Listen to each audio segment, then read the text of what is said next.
Welcome, or welcome back if you've been here before. My name's Ian, and in this series of videos I'm taking my Royal Enfield Himalayan to Bulgaria and back. Today I have a severe case of sat-navitis. Keep watching and I'll explain that and one or two other tactical errors. Oh, by the way, this episode actually covers 2 days on the road.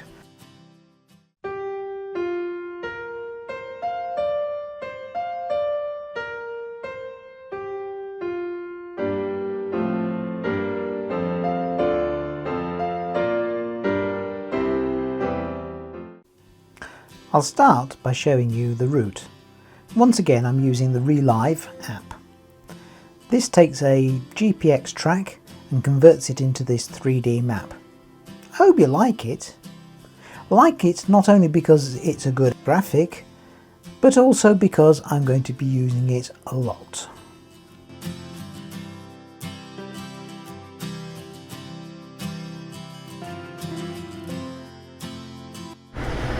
Well, good morning everybody and welcome to the Netherlands.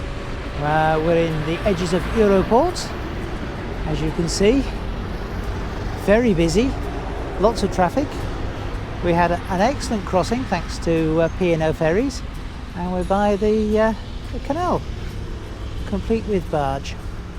Isn't that lovely? As you can see, the weather's a bit sort of overcast, but none the worse for that. I've now got to do a bit of distance by some big roads, which isn't going to be that exciting to look at. So I'm going to put the cameras away and I'll pick you up again when I find something interesting to look at. The plan for today is to ride down through the Netherlands into Germany and stop in the Moselle Valley tonight. Shouldn't be too far, shouldn't be too long. Hopefully I'll have a great time. So we'll catch up with you again later. Okay, sat-navitis. Itis is a medical term meaning irritation, and my sat-nav was really irritating me. I had planned the whole route meticulously using a program that I have on the computer, because it's easy to use, and then I transferred the GPX file to my Beeline device, because I think the Beeline is a good device. But somewhere in all that I made a mistake, and it tried to take me off the autoroad at every junction. Irritated? You bet.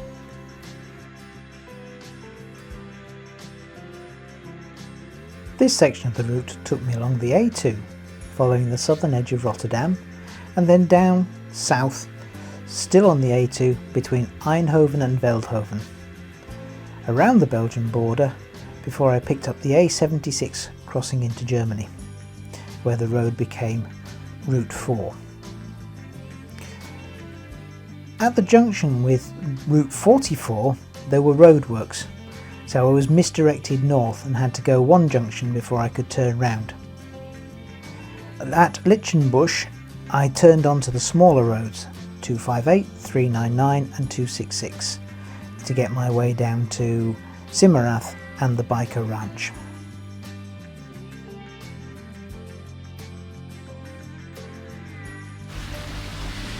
Well, welcome back.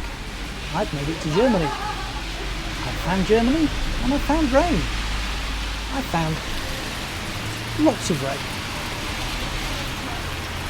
So we're at the Biker Ranch at Simmerath, and I've just had an excellent meal, and as it's raining like this I'm just going to head on and I'm going to put all the cameras away because it's just not worth it, despite the fact that the area is really quite pretty.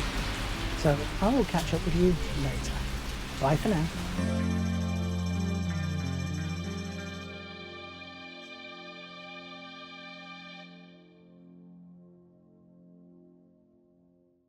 From Simmerath I made my way soggily to Cochem, on the banks of the Moselle. I had a cunning plan when I'd organised this trip. I would stay in cheap canvas accommodation. This night was one of the few I'd pre-booked, and in the relentless rain I regretted my decision. As you can see, my home was a vehicle top tent on a wooden stand. I have to say that the campsite was great, the people were lovely, and the food in the bar was absolutely excellent. Well, good morning. I hope you can see me properly. We are in Cockham, which is on the Moselle, which, as you can see, has got bored of being within its banks and burst its banks. So what's the plan for today? The plan for today is we're going to follow the Moselle down until we get to a town called, I think it's Scheiss, and then we're going to pick up some bigger roads and get ourselves down almost to the Austrian border today. The first bit should be quite pretty, so I'm going to try and put the cameras on so you get a bit of a look and see where I'm going. Can't promise anything because it's still dripping slightly, and as you can see I've still got my wet weather gear on and may need it. So we'll see how we get on, and hopefully you'll get some decent footage of riding alongside the Moselle. Catch you later. Bye for now.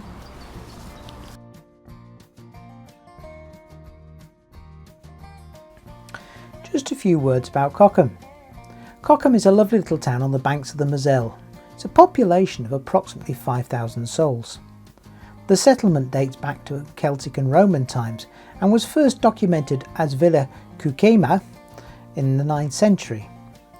In 1332 it was granted town rights, and shortly after that the town fortifications were started. The major industries of the town are wine production and tourism. The original castle was destroyed, and the current castle is a modern pastiche, for want of a better word. Very extravagant, but probably not good for defence.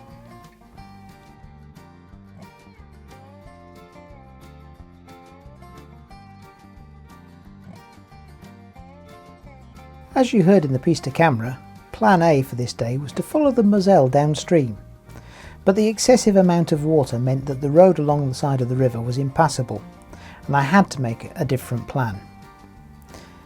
You may notice that there were several places where there were lots of caravans parked at the side of the road.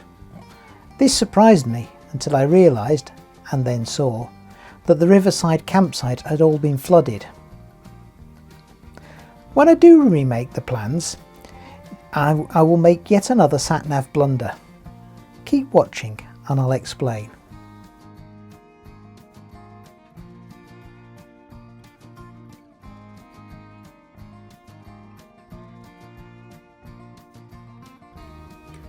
I'm sure at this point the river is actually higher than the road, and it's only the quality of the wall that is actually keeping the road from being entirely overcome.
As you can see, I reached a point where the river had flooded the road, and I decided that discretion was the better part of valour.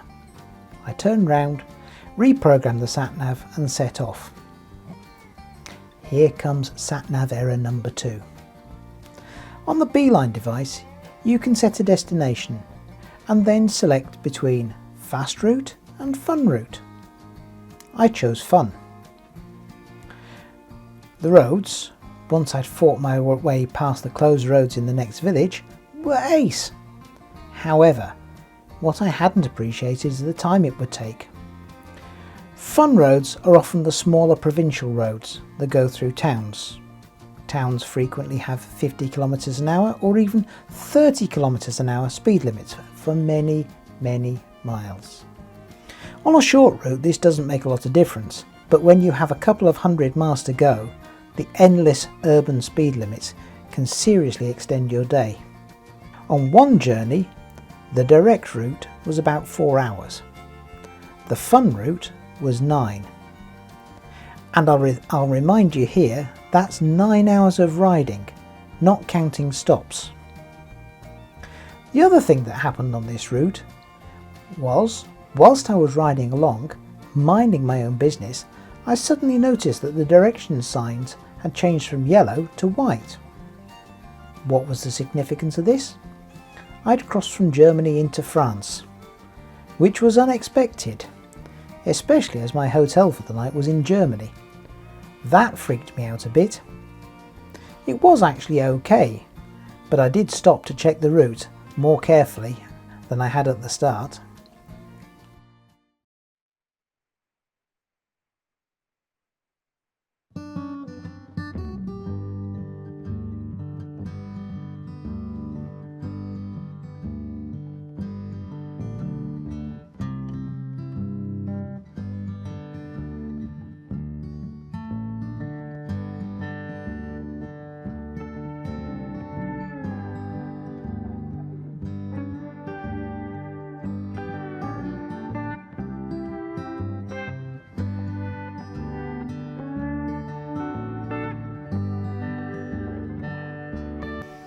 At this village, which I think is called Senheim, the road was closed. In my arrogance, instead of retracing my steps and finding a proper route round, I thought I could just make my way through. I bullied my way through onto the road I wanted, only to find it was still being worked on. Thankfully, it was a Saturday and no one was working on the road. I did make my way through the roadworks, but with hindsight, it was the wrong thing to do.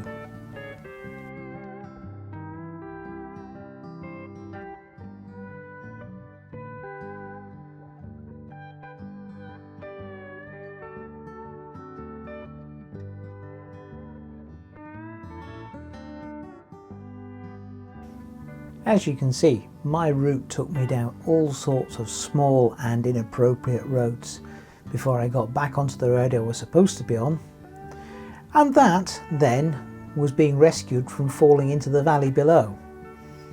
I'll even admit, as I went further on, the road was completely blocked with a very big hole in the middle of it, but I'm not showing you that because I'm not proud of what I did.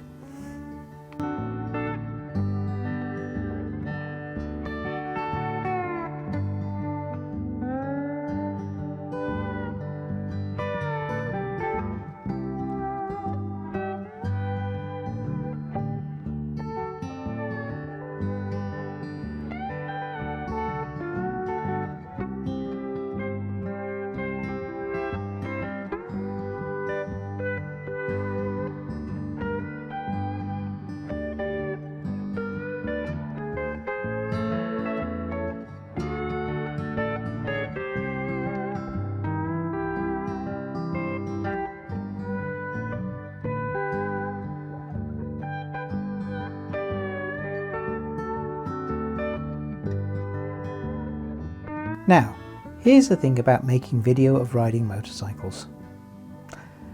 Riding motorcycles is much more fun than watching one being ridden. As a rider, you feel the breeze, you smell the smells, you enjoy the sun on your back, or even endure the rain. It's a workout for all 5 senses. Watching someone else ride is not like that. So, despite the fact I have loads of video of loads of lovely roads, I'm only going to show you a little so that you get a flavour of the ride. If you feel that you're deprived by that, I think I've about half a terabyte of video I could send you.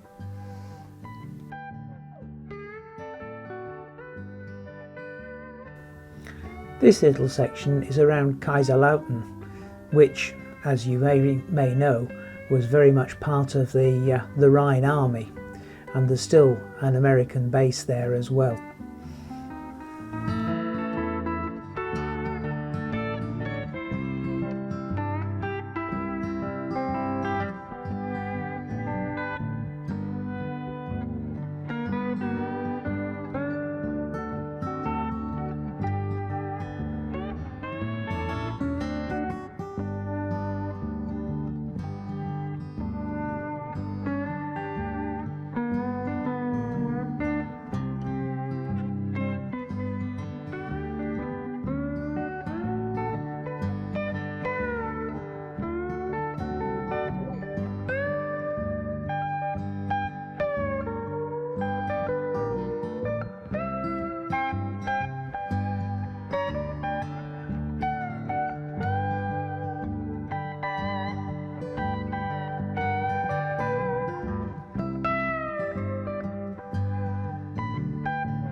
Having stopped and regrouped in France, I quickly hopped back into Germany and continued to Dunningen.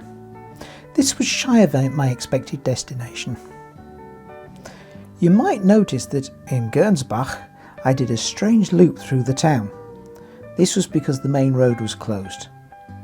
You may also notice there's a random photo in the real life feed.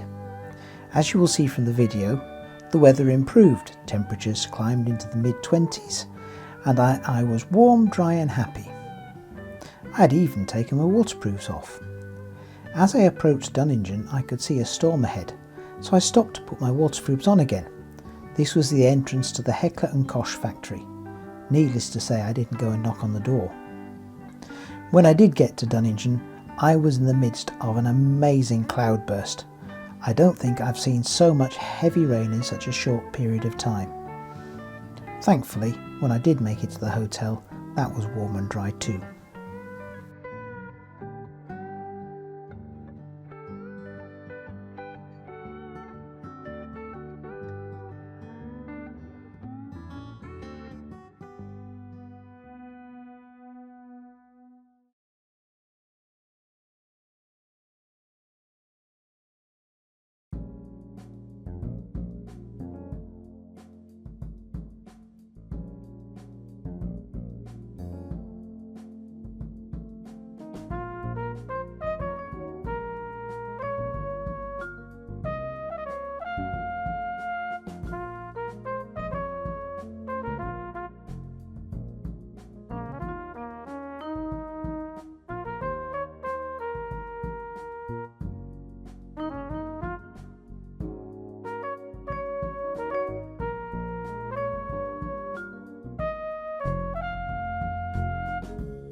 So this section, the afternoon section, was a mixture of glorious roads, lovely sinuous strings of tarmac, lovely surface, nice easy bends, and then towns and villages and long stretches of urban speed limits. Still, beats being at work, doesn't it?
Dunningen is a municipality in the Rottweil area of Germany. This region gives its name to the Rottweiler breed of dog. Dunningen has a population of 6,600 and is in the middle of an agricultural area and also on the edge of the Black Forest. Once again, the settlement has been here since Roman times. The tall pole you can see is a maypole, or der Maibaum. Maypoles are an important tradition in Germany and usually erected on the night of the 30th of April before the 1st of May. There's lots of diverse traditions concerning maypoles and May Day celebrations in Germany. This one was a particularly splendid example of the breed.